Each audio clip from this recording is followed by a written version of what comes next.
Hello friends, welcome back to V Star Education YouTube channel. And आज के इस lecture में दोस्तों हम बात करेंगे ग्लूकोनियोजेनेसिस साइकिल के बारे में। बहुत ही लोचा है इस ग्लूकोनियोजेनेसिस साइकिल में, तो हर एक लोचे को, हर एक क्वेश्चन को डील करने वाले हैं। बेफिक्र रहो, हर काम यहाँ पर आपका सक्सेस होने वाला है ग्लूकोनियोजेनेसिस से, ठीक है ना। तो चलिए आइए स्टार्ट करते हैं। बट गाइज उससे पहले आपको एक छोटी सी इन्फॉर्मेशन देनी है कि मेटाबॉलिज्म का लेक्चर नंबर 15 आई है। इससे पहले मैं आपको 14 लेक्चर करवा चुका हूं, जिसमें मैंने आपको सेलुलर मेटाबॉलिज्म ही पढ़ा रखी है। काफी सारे पाथवे वहां पर मैंने आपको पढ़ा रखे हैं, तो जाकर के देख लेना, बड़े ही अच्छे से मैंने आपको पढ़ा रखे हैं। तो चलिए आइए स्टार्ट करते हैं ग्लूकोनियोजेनेसिस से कि आपका ग्लूकोनियोजेनेसिस क्या होता है। देखो भाई साहब, ग्लूकोनियोजेनेसिस आपका 3 शब्दों से मिलकर के बना हुआ है। सबसे पहला आपका यहाँ पर वर्ड आता है ग्लूको। ग्लूको का मतलब होता है ग्लूकोज। ये ग्लूकोज आपका 6 कार्बन का कार्बोहाइड्रेट्स होता है, 6 कार्बन का कार्बोहाइड्रेट्स होता है। फिर इसके बाद दूसरा यहाँ पर शब्द है न्यू। न्यू का मतलब यहाँ पर नया, ठीक है ना, हिंदी में बोले तो नया। जेनेसिस, जेनेसिस का मतलब होता है फॉर्मेशन करना या फिर किसी चीज की सिंथेसिस करना, ठीक है ना, किसी चीज की सिंथेसिस करना। तो यहाँ पर ग्लूकोनियोजेनेसिस का मतलब अब हमारे समझ में आ गया है कि ग्लूकोज का नया मॉलिक्यूल की सिंथेसिस करना, यानी कि ग्लूकोज मॉलिक्यूल की सिंथेसिस करना हमारा कहलाता है ग्लूकोनियोजेनेसिस। आई बात समझ में? दोबारा रिपीट कर रहा हूं, ग्लूकोज के नए मॉलिक्यूल की सिंथेसिस करना हमारा कहलाता है ग्लूकोनियोजेनेसिस। आगे बात समझ में? आई होप आपकी बात समझ में अब आई होगी।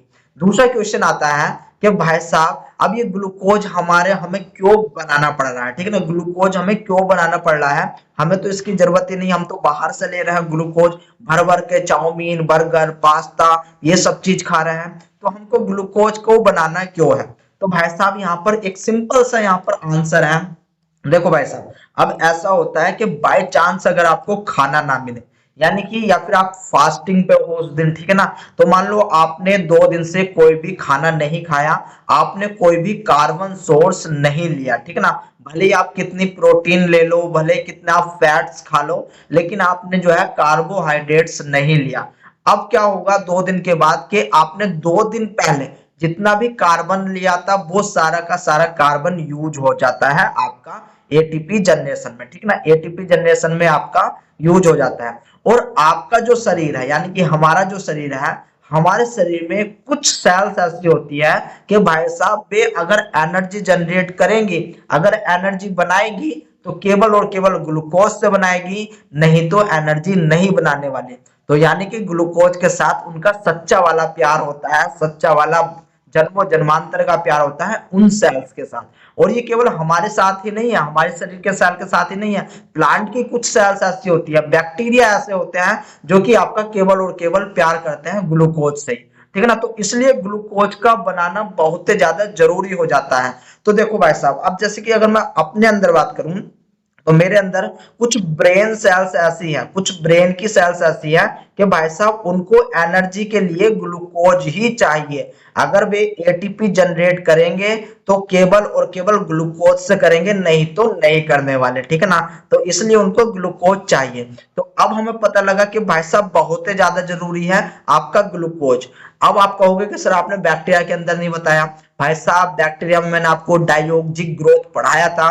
डायोक्सिक का मतलब था कि जब हम बैक्टीरिया को, हम एक एक्सपेरिमेंट किया गया कि हमने लिया ई कोलाई, ठीक ना, हमने लिया ई कोलाई। ई कोलाई आपका एक बैक्टीरिया रहता है, उसको एक ऐसा मीडियम दिया जिसमें हमने 2 कार्बोहाइड्रेट सोर्स रखे। ये ग्लूकोज क्या है? ग्लूकोज आपका एक कार्बोहाइड्रेट होता है जो कि 6 कार्बन का होता है, ठीक है ना। तो अब इस मीडियम में हमने क्या काम किया कि 2 आपके कार्बोहाइड्रेट सोर्स रखे।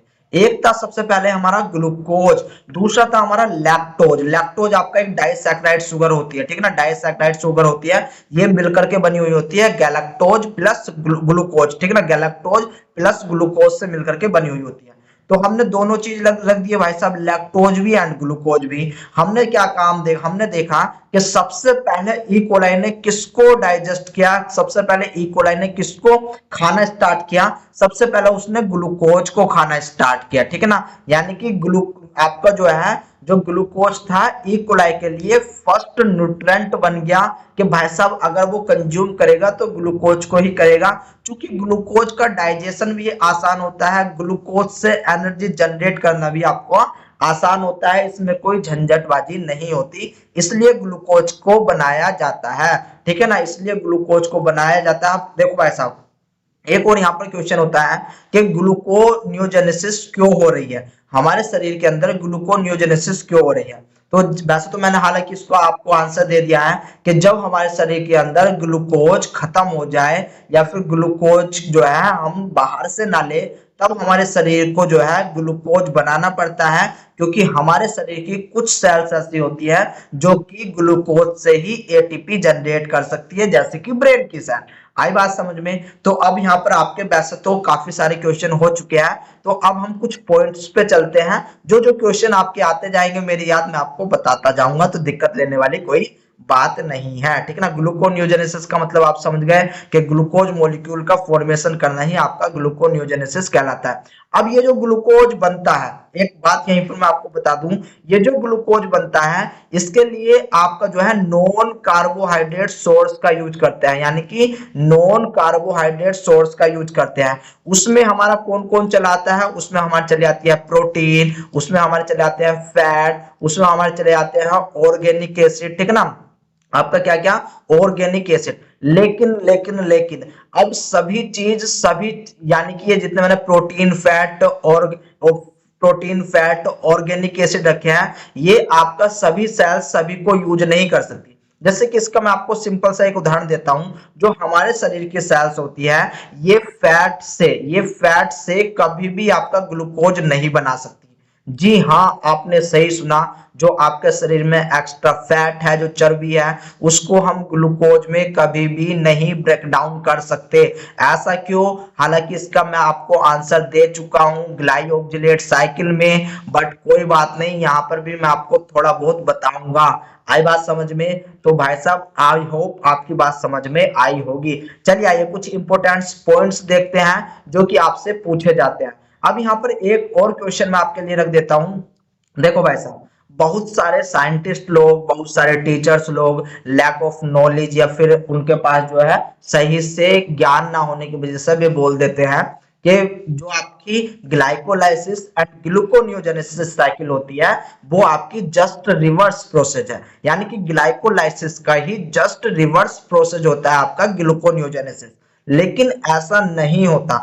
हाँ, मैं बोलता हूं कुछ जगह पर ग्लाइकोलाइसिस रिवर्सिबल प्रोसेस में जा सकता है ग्लूकोनियोजेनेसिस के, लेकिन कंप्लीटली आपका जो है वो रिवर्स प्रोसेस नहीं होता। ठीक है ना, जो ग्लूकोनियोजेनेसिस है वो कंप्लीटली रिवर्स प्रोसेस नहीं होता। तो हम यहाँ पर कंपेयर करते हुए भी चलेंगे ग्लाइकोलाइसिस साइकिल को एंड कंपेयर, यहाँ पर ये जितना लिखा हुआ है ये लिखा हुआ आपका ग्लूकोनियोजेनेसिस साइकिल के लिए। आई बात समझ में? आई होप गाइज आपकी बात समझ में आई होगी। तो चलो पहला स्टेटमेंट देखो कि synthesis of new glucose from non carbohydrates. ठीक है ना, फ्रॉम नॉन कार्बोहाइड्रेट्स। लेकिन ग्लाइकोलाइसिस में आपने क्या पढ़ा था कि भाई साहब यहाँ पर आपका जो ग्लूकोज है ये ग्लूकोज ब्रेक डाउन हो रहा था, ग्लूकोज आपका ब्रेक डाउन हो रहा था, वो भी किसमें? ऑर्गेनिक एसिड में। ठीक है ना, आपका ऑर्गेनिक एसिड में आपका ब्रेक डाउन हो रहा था। आई बात समझ में? लेकिन यहाँ पर तो भाई साहब जो ग्लूकोज है वो प्रोटीन से भी बनेगा, वो फैट से भी बनेगा, वो आपका जो है ऑर्गेनिक एसिड से भी बनने वाला है।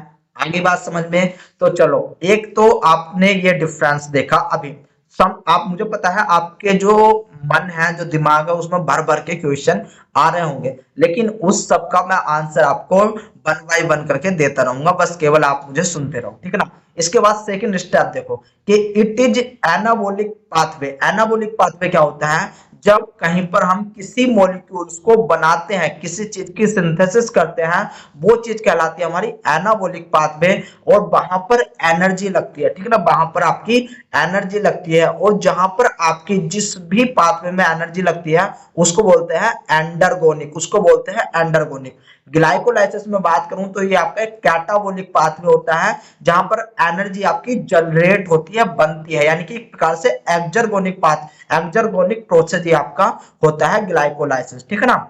अब देखो, एक बहुत ही मजेदार और एडवांस बात देखो कि जो आपका ग्लूकोनियोजेनेसिस है, यहाँ पर जो आपकी एनर्जी कंज्यूम होगी वो आपकी या तो एटीपी के रूप में हो रही है, जीटीपी के रूप में हो रही है एंड एनएडीएच के रूप में हो रही है, जो एनर्जी आपकी जनरेट, जो आपकी एनर्जी कंज्यूम हो रही है। लेकिन जो आपका ग्लाइकोलाइसिस है, ग्लाइकोलाइसिस में हमें पता है कि हमको क्या क्या मिलता है, या तो आपकी एटीपी मिलेगी एंड इसके बाद हमें एनएडीएच मिलता है, ठीक ना। हमको क्या मिलता है, एनएडीएच मिलता है, जीटीपी का कोई भी नामो निशान यहाँ पर नहीं होता। ये पाथवे हम अभी पढ़ेंगे, ठीक है ना, तो इसलिए दिक्कत लेने वाली कोई बात नहीं है। ग्लाइकोनियोजेनेसिस में आपको बताऊंगा, लेकिन पहले मैं आपको कुछ डिफरेंस यहाँ पर बताने की कोशिश कर रहा हूँ। अब देखो यहाँ पर क्या है कि mostly occur in all organism, यानी कि आपके हर एक जीव जंतु में ये होती है ग्लूकोनियोजेनेसिस साइकिल।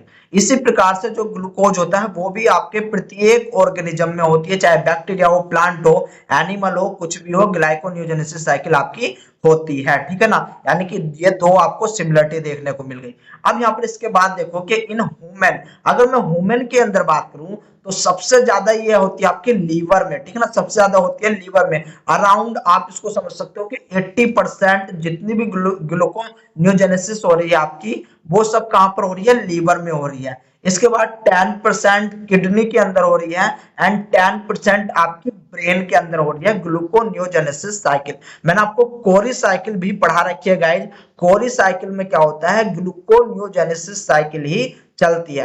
एक्चुअल में जो हमारे मसल सेल होते हैं, मसल सेल्स में क्या होता है, ग्लाइकोलाइसिस साइकिल जब चलती है वहां पर लैक्टेट बनता है। उस लैक्टेट को रिवर्स करने के लिए, उस लैक्टेट को आपका दोबारा से हम जो है कन्वर्ट करते हैं ग्लूकोज में, और ये ग्लूकोज में जो कन्वर्ट किया जाता है उसको बोलते हैं ग्लाइकोनियोजेनेसिस साइकिल। ये दिया था आपका कोरी भाई साहब ने। कोरी एक साइंटिस्ट थे और इन्होंने ये चीज समझाई थी ये अपना लीवर सेल के अंदर, ठीक है ना। तो ये चीज भी मैं गाइज आपको वैसा हालांकि बता चुका हूं, बट कोई बात नहीं, यहाँ पर आप देखते रहो, ठीक है ना। तो ये हमारी कहां पर हो रही है वुमेन के अंदर, कोरी साइकिल, यानी कि आपका लीवर के अंदर एंड किडनी के अंदर एंड ब्रेन के अंदर स्पेसिफिकली। लेकिन अगर मैं बात करूं ग्लाइकोलाइसिस साइकिल की कि हमारे सेल के अंदर ये कहां कहां पर चलती है, तो ये आपकी हर जगह चलती है, हर सेल के अंदर चलती है। आपकी सेल के, आपके शरीर के अंदर अराउंड 220 प्रकार की सेल्स होती है, तो सभी में आपकी ग्लाइकोलाइसिस चलेगी। आई बात समझ में, बहुत अच्छी बात है। इसके बाद नेक्स्ट स्टेप देखो कि ग्लूकोनियोजेनेसिस इज 11 स्टेप प्रोसेस। ये जो ग्लूकोनियोजेनेसिस होता है जहां पर हम ग्लूकोज का फॉर्मेशन कर रहे हैं, ये आपका 11 स्टेप प्रोसेस है। लेकिन अगर मैं बात करूं आपका ग्लाइकोलाइसिस की, तो ग्लाइकोलाइसिस में केवल और केवल आपके 10 स्टेप ही आते हैं, ठीक है ना, आपके 10 स्टेप ही आते हैं। आई बात समझ में। अब यहाँ पर जो 11 स्टेप है ग्लूकोनियोजेनेसिस के, जो 11 स्टेप है, यहाँ पर 7 स्टेप ऐसे होते हैं जो इरिवर्सिबल सिमिलर होते हैं ग्लाइकोलाइसिस के। तो इसके बेस पे हम जस्ट रिवर्सिबल बोल देते हैं कि भाई साहब जस्ट रिवर्स है। तो यहाँ पर कितने आपको जो है स्टेप सिमिलर देखने को मिलेंगे, 7 स्टेप सिमिलर देखने को मिलेंगे ग्लाइकोलाइसिस के, वो भी जस्ट रिवर्स वाले। अभी मैं आपको दिखाऊंगा अगर आपकी समझ में नहीं आ रहा तो। इसके बाद क्या होता है कि बचे हमारा 11 में से 7 गए, बचे 4। तो ये जो 4 स्टेप होते हैं ये बड़े ही यूनिक होते हैं ग्लाइकोनियोजेनेसिस साइकिल में, और यहीं से आपके जो है क्वेश्चन भी पूछे जाते हैं, यहीं से आपसे एंजाइम्स के बारे में भी पूछा जाता है। तो इसको मैं आपको बताने वाला हूँ, समझाने वाला हूँ, ठीक है ना। आई बात समझ में, आई होप गाइज आपको बात समझ में आई होगी। एंड ये जो 4 स्टेप परफॉर्म होते हैं, ये एक्चुअल में कहां पर एंड किस जगह पर परफॉर्म होते हैं, तो अगर आपको ग्लाइकोलाइसिस साइकिल याद हो तो ग्लाइकोलाइसिस साइकिल में जो स्टेप आपके इरिवर्सिबल होते हैं, इरिवर्सिबल मैंने आपको कहां पर बताया था, जस्ट 1, 3 एंड 10। ये 10 स्टेप पे मैंने आपको इरिवर्सिबल बताया था कि भाई साहब अगर एक बार आपका सबस्ट्रेट प्रोडक्ट में चला गया तो ये जस्ट आपका रिवर्स नहीं हो सकता, ये आपका बाद में सबस्ट्रेट में नहीं बदल सकता। तो वे स्टेप आपके कहलाते हैं इरिवर्सिबल। एंड वे स्टेप कौन कौन से थे, फर्स्ट, 3 एंड 10 स्टेप। तो यहीं पर आपका जो है यूनिक एंजाइम्स होते हैं ग्लाइकोनियोजेनेसिस को बनाने के लिए। आई बात समझ में, बहुत अच्छी बात है, ठीक है ना। अब नेक्स्ट देखो कि ये परफॉर्म होता है, जो आपको ग्लूकोनियोजेनेसिस साइकिल होती है ये परफॉर्म होती है आपकी माइटोकॉन्ड्रिया के अंदर। सबसे पहले माइटोकॉन्ड्रिया के अंदर परफॉर्म होगी, फिर उसके बाद साइटोसोल के अंदर जाएगी, फिर देन उसके बाद ईआर के लिए ये जाने वाली है। यानी कि इस ग्लूकोनियोजेनेसिस के एक पाथवे को कंप्लीट करने के लिए तीन अलग अलग लोकेशन की रिक्वायरमेंट हो रही है, तीन अलग अलग लोकेशन की रिक्वायरमेंट होती है। लेकिन ग्लाइकोलाइसिस में ऐसा कुछ नहीं है भाई साहब, यहाँ पर केवल और केवल आपका साइटोसोल में ही काम चल जाता है। यानी कि पूरी की पूरी आपकी जो ग्लाइकोलाइसिस है वो आपकी साइटोसोल के अंदर ही हो रही है। आगे बात समझ में, आई होप गाइज आपकी बात समझ में आई होगी। अब कुछ और इंपॉर्टेंट चीजें देखो कि भाई साहब हमारा जो ग्लूकोनियोजेनेसिस है यानी कि इसके लिए आपका सबस्ट्रेट इज वेरी इंपॉर्टेंट। जो सबस्ट्रेट होता है वो बहुत ज्यादा इंपॉर्टेंट होता है, एंड ये सबस्ट्रेट ही आपके डिफरेंट डिफरेंट ऑर्गेनिज्म में आपका जो है अलग अलग होता है। यानी कि substrate is very important in different organism for gluconeogenesis. So we can divided organism into two group on the basis of substrate। यानी कि किस प्रकार से सबस्ट्रेट से आपका ग्लूकोज बन रहा है उसी के बेस पर ऑर्गेनिज्म को हम दो भागों में बांट सकते हैं, ठीक है ना। तो सबसे पहले आपका एनिमल, एनिमल मतलब हम, ठीक है ना, एनिमल मतलब हम। अब आप ये मत कहना कि सर हम एनिमल नहीं है, हम तो ह्यूमन बीइंग है। भाई साहब कंडीशन आपकी भी वही है, ठीक है ना, कंडीशन आपकी वही है, बल्कि आपसे जो है अच्छे तो एनिमल है, ठीक है ना। कम से कम उन्हें पता तो है कि कहां पर रास्ते पे कूड़ा नहीं फेंकना, ठीक है ना, ये ना काम नहीं करना, वो काम नहीं करना, बहुत सारी चीज भी आपसे बेहतर करते हैं, ठीक है ना। तो चलो कोई बात नहीं, आपको जो है थोड़ा बुरा सा लगा होगा, लेकिन चलो कोई बात नहीं, इसमें मैं आप कुछ नहीं कर सकता, उसमें मैं भी आता हूँ। हालांकि आप नहीं आते, मैं भी आता हूँ, ठीक है ना, तो चिंता करने वाली कोई बात नहीं है।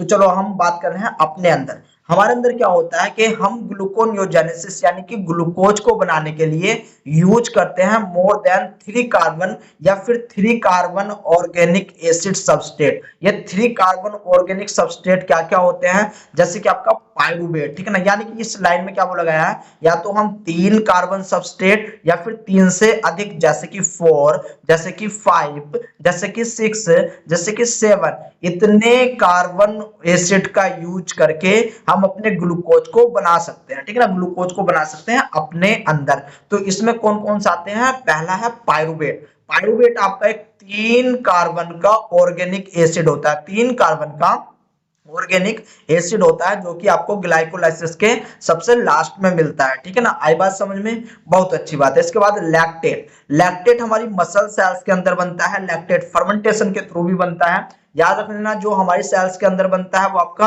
अनएरोबिक होता है, एंड जो फर्मेंटेशन से बनता है वो आपका जो है ईस्ट से बनता है, ठीक है ना। आई बात समझ में, बहुत अच्छी बात है। इसके बाद ग्लिसरॉल, ग्लिसरॉल आपका 3 कार्बन का होता है, लैक्टेट भी आपका 3 कार्बन का होता है। इसके बाद all intermediate of TCA cycle, TCA cycle में आपको पता होगा आपके जो है सिट्रेट आते हैं, कीट अल्फा कीटोग्लूट्रेट आते हैं, आइसोसिट्रेट्स आते हैं, सक्सिनेट आते हैं, फ्यूमरेट आते हैं, ऑक्जेलो एसिटेट्स आते हैं। वे सब या तो आपके 6 कार्बन के होते हैं या फिर आपके जो है 4 कार्बन के, 5th कार्बन के, या फिर आपके जो है आप कह सकते हो कि बस यही होते हैं, ठीक है ना, ये आपके यही होते हैं। इसके बाद जो आपका एलेनिन है, एलेनिन से आप जो है वो क्या काम कर सकते हो कि भाई साहब आप बना सकते हो ग्लूकोज, या फिर ऑल अमाइनो एसिड। ये लाइन वेरी इंपॉर्टेंट है, all amino acid but except lysine and leucine. Lysine and leucine से हम कार्बन को नहीं बना सकते, लाइसिन एंड ल्यूसिन से हम कार्बन को नहीं, यानी कि ग्लूकोज को नहीं बना सकते।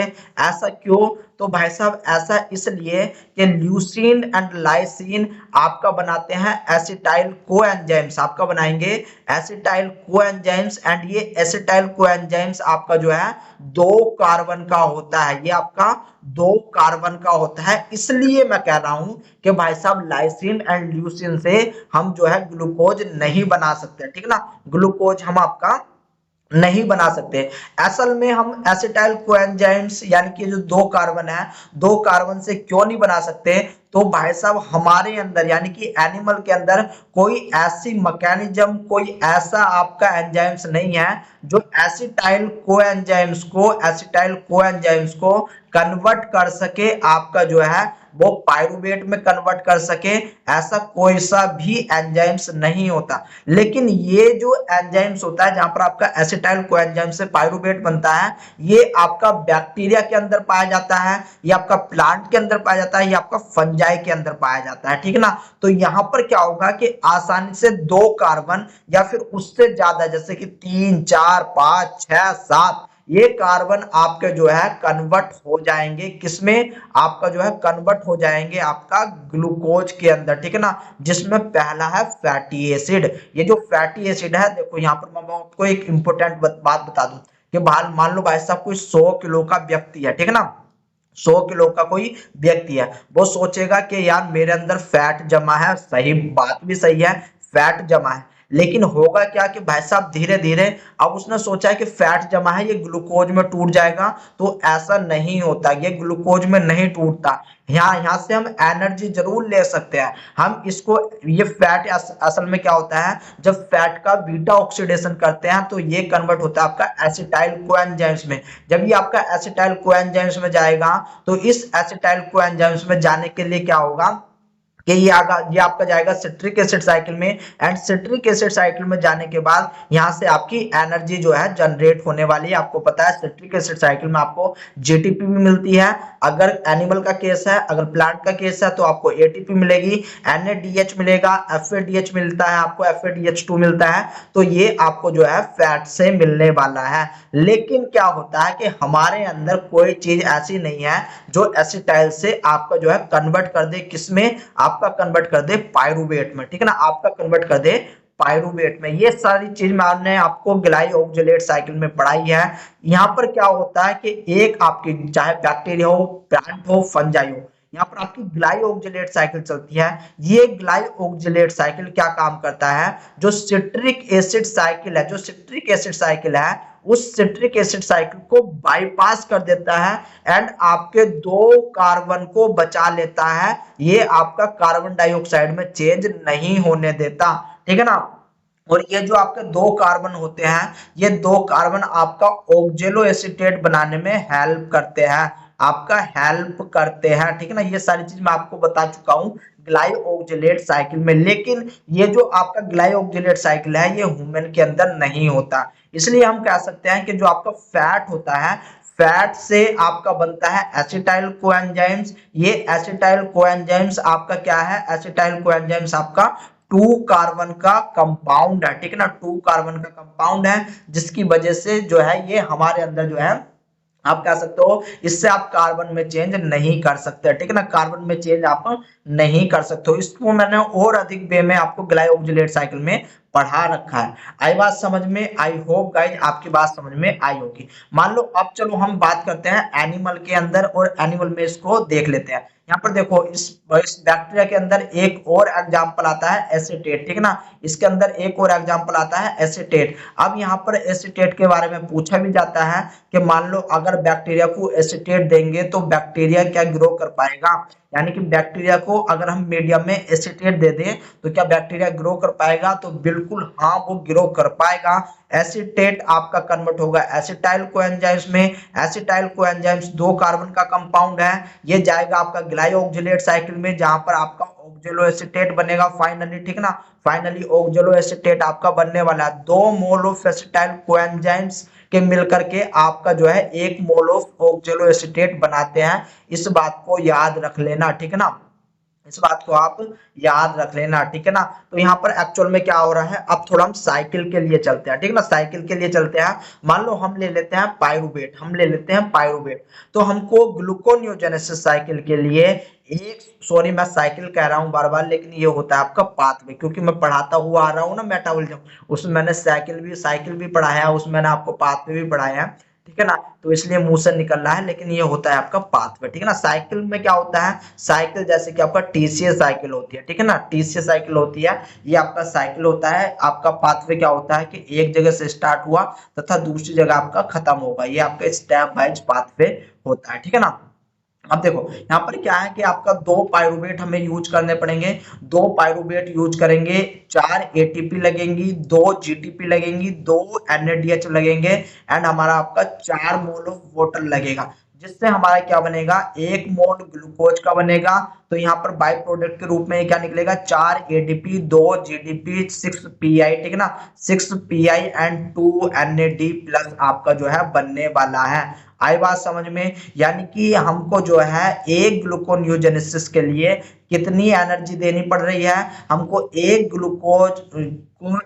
ग्लूकोज बनाने के लिए 4 एटीपी प्लस 2 जीटीपी यानी कि हम इसको डायरेक्ट अगर 6 एटीपी जीटीपी लिख दे तो कोई दिक्कत वाली बात नहीं होती। इसके बाद हमारे जो है 2 मोल ऑफ एनएडीएच देने पड़ रहे हैं, 2 मोल ऑफ एनएडीएच देने पड़ रहे हैं। तो भाई साहब जब हमने ग्लाइकोलाइसिस साइकिल देखा था तो वहां पर हमने क्या देखा था कि हमको फाइनल जो है केवल और केवल 2 एटीपी मिल रही थी, 2 एटीपी मिल रही थी एंड हमको 2 एनएडीएच मिल रहे थे, 2 हमको एनएडीएच मिल रहे थे। तो यहाँ पर क्या है कि भाई साहब यहाँ पर तो हमारी ज्यादा एटीपी लग रही है, ज्यादा हमारी एटीपी लग रही है, क्योंकि एटीपी इक्वल टू जीटीपी, आप इस बात को लेकर के चलो, इसलिए मैंने यहाँ पर ये 6 लिख दिया है, क्योंकि एटीपी इक्वल टू जीटीपी है, ठीक है ना। तीनों के अंदर हाईली ट्राइफॉस्फेट होता है, ठीक है ना, तीनों के अंदर हाईली ट्राइफॉस्फेट होता है। तो यहाँ पर तो देखो भाई साहब हमारी 6, चलो ये तो आपका कंपनसेशन हो रहा है, 2 एनएडीएच यहाँ पर है तो 2 एनएडीएच यहाँ पर लग रहा है, लेकिन यहाँ पर सिर्फ केवल और केवल 2 एटीपी ही मिल रही थी, लेकिन यहाँ पर तो भाई साहब हमारा 6 जो है एटीपी चली गई, यानी कि हमको तो लॉस हो रहा है ग्लूकोज बनाने में। फिर भी हमारी सेल ग्लूकोज बनाती है क्योंकि रिक्वायरमेंट है, क्योंकि जरूरत है, मरता क्या ना करता, आपने सुनी होगी ये कहावत, मरता क्या ना करता, तो इसको बनाने ही पड़ेंगे। आगे बात समझ में? आई होप इतनी बात, ये इंपोर्टेंट पॉइंट्स आपके समझ में आए होंगे, ठीक है ना। अब देखो मैंने आपको दो आपको जो है अमाइनो एसिड बताए थे, ल्यूसीन एंड लाइसिन, ये केवल और केवल आपके एसिटाइल कोएंजाइम से ही बनते हैं and acetyl coenzymes 2 carbon compound है, इसलिए एनिमल के अंदर आप जो है कार्बोहाइड्रेट्स ल्यूसीन एंड लाइसिन से नहीं बना सकते, ठीक है ना। आगे बात समझ में? आई होप आपकी बात समझ में आई होगी। बाकी जितने भी हैं यहाँ पर देखो, पायरुवेट आपका 3 कंपाउंड, ऑक्जेलो एसीटेट आपका 4 कंपाउंड, ठीक है ना, फ्यूमरेट आपका जो है 4 कंपाउंड, सक्सेनिल कोएंजाइम्स आपका 4 कंपाउंड, अल्फा कीटोग्लूट्रेट ये आपका जो होता है वो 5 कंपाउंड, ठीक है ना, 5 कंपाउंड, जबकि यहाँ पर एसिटाइल कोएंजाइम से आपका 2 कंपाउंड होता है। तो इसलिए आपका क्या होता है कि ल्यूसीन एंड लाइसिन से हम जो है कार्बन की सिंथेसिस नहीं कर सकते। बाकी आप कहोगे कि सर ऐसा है कि एसिटाइल कोएंजाइम्स तो ये आपका फिनाइल एनालिन भी बना रहा है, ट्रिप्टोफैन भी बना रहा है, टायरोसिन भी बना रहा है, ठीक है ना। तो बात बिल्कुल आपकी सही है, लेकिन ये फिनाइल एनालिन, ट्रिप्टोफैन, टायरोसिन ये आपको ऊपर भी कहीं देखने को मिलेंगे। देखो फ्यूमरेट से भी आपका क्या है कि जो आपका फिनाइल एनालिन एंड टायरोसिन ये आपका फ्यूमरेट भी बना रहे हैं, ठीक है ना। इसके बाद बचा कौन आपका बचता है, ट्रिप्टोफैन भी आपको यहीं कहीं पर मिल जाएगा, अगर आप ढूंढोगे तो, ठीक है ना, ढूंढोगे तो मिल जाएगा, ढूंढने से तो ऊपर वाला भी मिल जाता है। आगे बात समझ में आई होप गाइस, आपकी बात समझ में आई होगी। एनओ ग्लूकोजेनेसिस फ्रॉम फैट्स, यानी कि आपका जो है फैट से ग्लूकोनियोजेनेसिस नहीं बनती, किसके अंदर, एनिमल के अंदर, ठीक है ना। ये स्टेटमेंट लिखा हुआ आपका एनिमल के लिए, ठीक है ना। आगे बात समझ में बहुत सही। अब यहाँ पर देखो, यहाँ पर क्या है, ये आपने जो है ग्लाइकोलाइसिस साइकिल पढ़ी होगी। यहाँ पर पहला स्टेप होता है ग्लूकोज से ग्लूकोज 6 फॉस्फेट बनाने का, ये आपका हेक्सोकाइनेज के थ्रू होता है, ठीक है ना। यहाँ पर आपको एक एंजाइम चाहिए होता है जो कि काइनेज होता है एंड ये आपका फॉस्फेट को ऐड करवाता है ग्लूकोज के 6 पोजीशन पे, इसलिए ग्लूकोज कन्वर्ट हो जाता है ग्लूकोज 6 फॉस्फेट में, और ये आपका इरिवर्सिबल प्रोसेस होता है, वेरी वेरी इंपॉर्टेंट, ये आपका इरिवर्सिबल प्रोसेस होता है। इसी प्रकार से स्टेप नंबर 3 जहां पर आपका फास्फोफ्रक्टोकाइनेज होता है, ये भी आपका इरिवर्सिबल प्रोसेस होता है, स्टेप नंबर 10 जहां पर होता है आपका पायरुवेट काइनेज, ये भी गाइस आपका इरिवर्सिबल होता है। तो अब इनको यहीं पर इन्हीं जगह पर आपका क्या काम करना होता है, ग्लाइकोनियोजेनेसिस में हमको जो है आपका जो है क्या करना पड़ रहा है, यहाँ पर ग्लूकोनियोजेनेसिस में हमको जो है चेंज करना पड़ रहा है हमको, क्योंकि दूसरे एंजाइम्स लाने पड़ रहे हैं। अब देखो अगर मैं इसको आपको समझाऊं तो आपका जो पायरुवेट से पायरुवेट इनोल यानी कि फास्फोइनोल पायरुवेट है, इसको चेंज करने के लिए हमें जरूरत पड़ती है माइटोकॉन्ड्रिया की, ठीक है ना। हमको किसको जरूरत पड़ेगी, माइटोकॉन्ड्रिया की जरूरत पड़ने वाली है। जबकि जो आपका इनोलेज टू ग्लूकोज 6 फॉस्फेटेज यहां तक, ठीक है ना, आपका यहां तक ग्लूकोज 6 फॉस्फेट, आपका ग्लूकोज 6 फॉस्फेट तक यहाँ पर हम जो है अपने कार्य को, यानी कि ये जो हमारी ग्लूकोनियोजेनेसिस है, ये आपकी साइटोसोल के अंदर चलेगी, ये आपकी साइटोसोल के अंदर चलेगी। जबकि जो आपका ग्लूकोज 6 फॉस्फेट से ग्लूकोज है, यानी कि ग्लूकोज 6 फॉस्फेट से जब हम ग्लूकोज बदलेंगे तो इसके लिए हमें ई आर के अंदर यानी कि एंडोप्लाज्मिक रेटिकुलम के अंदर जाना पड़ेगा। ऐसा क्यों होता है गाइज, तो यहाँ पर आप समझो कि यहाँ पर देखो दो एंजाइम्स, यानी कि एक होता है पायरुवेट कार्बोक्सिलेज, दूसरा होता है आपका पैप कार्बोक्सिलेज, ठीक है ना। तो यहाँ पर वेरी वेरी इंपॉर्टेंट, यहाँ पर क्या होता है, मैंने आपको बताया था कि ये आपका इरिवर्सिबल प्रोसेस होता है, ठीक है ना, साइटोसोल के अंदर। तो यहाँ पर पायरुवेट से जो आपका पायरुवेट इनोल आपका फास्फोइनोल पायरुवेट होता है, इसके लिए ये जाता है तो एक एंजाइम्स होता है जिसको बोलते हैं पायरुवेट कार्बोक्सिलेज। ये पायरुवेट कार्बोक्सिलेज नाम का जो एंजाइम्स होता है, ये आपका माइटोकॉन्ड्रिया के अंदर मिलता है, साइटोसोल के अंदर नहीं मिलता। तो इस पायरुवेट को डायरेक्ट लेकर के जाया जाता है आपका किसके अंदर, माइटोकॉन्ड्रिया के अंदर। कहां पर लेकर के जाया जाएगा, माइटोकॉन्ड्रिया के अंदर। इसी प्रकार से जो आपका ग्लूकोज 6 फास्फेटेज नाम का एंजाइम होता है, कौन सा, ग्लूकोज 6 फास्फेटेज, ये जो आपको एंजाइम चमक रहा है ग्लूकोज 6 फास्फेटेज एंजाइम चमक रहा है, ये केवल और केवल ई आर के पास होता है, यानी कि एंडोप्लाज्मिक रेटिकुलम के पास ही होता है, जहां पर ये आपका ग्लूकोज 6 फास्फेट टू ग्लूकोज बनता है, ठीक है ना। बाकी जितने एंजाइम्स आपको ये चमक रहे हैं, ये सारे के सारे आपके कहां पर पाए जाते हैं, साइटोसोल में पाए जाते हैं। देखो अब होता क्या है, वो चीज देखने की यहाँ पर कोशिश करो। मान लो आपके पास स्टार्टिंग में एक पायरुवेट था, ठीक है ना, आपको पायरुवेट से जो कि अपना ग्लूकोनियोजेनेसिस करनी है, यानी कि ग्लूकोज का निर्माण करना है।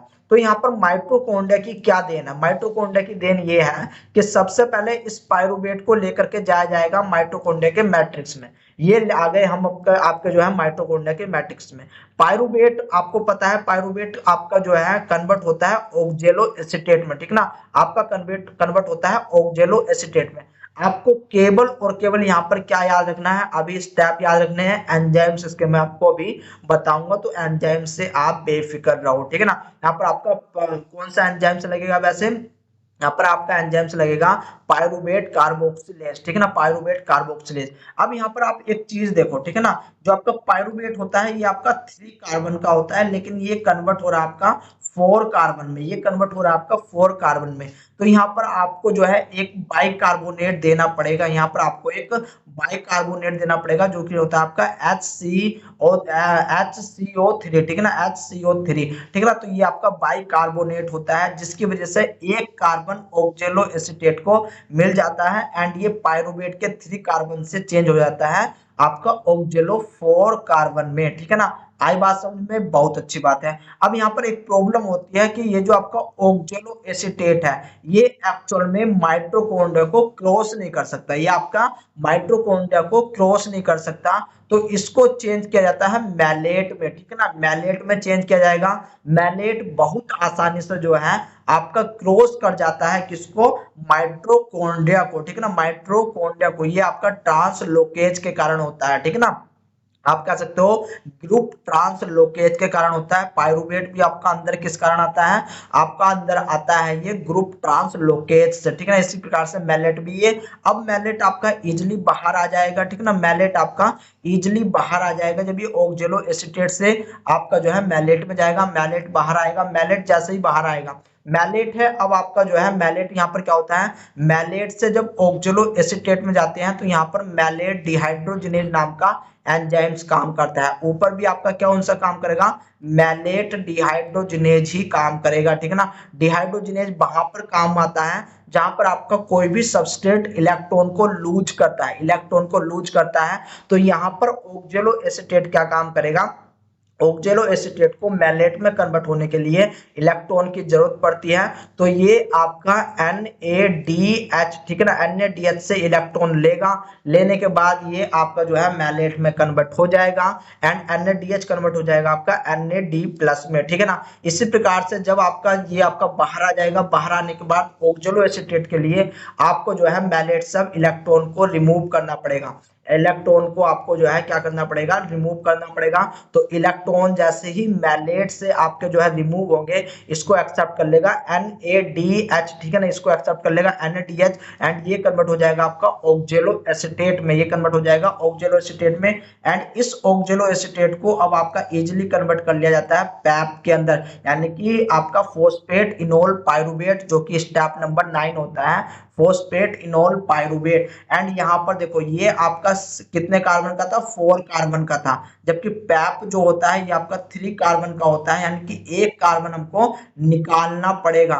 तो यहाँ पर जो कार्बन निकलता है ये आपका कार्बन डाइऑक्साइड की फॉर्म में निकलता है। एंड गाइज ये वही कार्बन होता है जो कार्बन आपने यहाँ पर ऐड किया था, यानी कि जो बाइकार्बोनेट वाला आपने कार्बन यहाँ पर ऐड किया था, ये आपका जस्ट ये ही कार्बन यहाँ पर रिलीज हो जाता है। इस प्रकार से जैसे ही आपका पैप आया, पैप आने के बाद साइटोसोल्स में आपके जो है बाकी बची हुई 7 प्रोसेस होंगे। 7 प्रोसेस होने के बाद ये आपका कन्वर्ट हो जाता है किसमें, ग्लूकोज 6 फॉस्फेट में, ठीक ना, ग्लूकोज 6 फॉस्फेट में ये कन्वर्ट हो जाएगा। लेकिन साइटोसोल में अब एक दिक्कत है कि ये जो आपका फॉस्फेट है, इस फॉस्फेट को जो है रिमूव करने के लिए कोई सा एंजाइम्स नहीं होता साइटोसोल के अंदर, तो इसको भेजा जाता है ER के पास। इसको कहां पर भेजा जाएगा, ER के पास भेजा जाएगा। एंड यहाँ पर जो एंजाइम्स होगा गाइस, वो होगा फॉस्फेटेज। कौन सा एंजाइम्स होगा, ग्लूकोज 6 फॉस्फेटेज, ग्लूकोज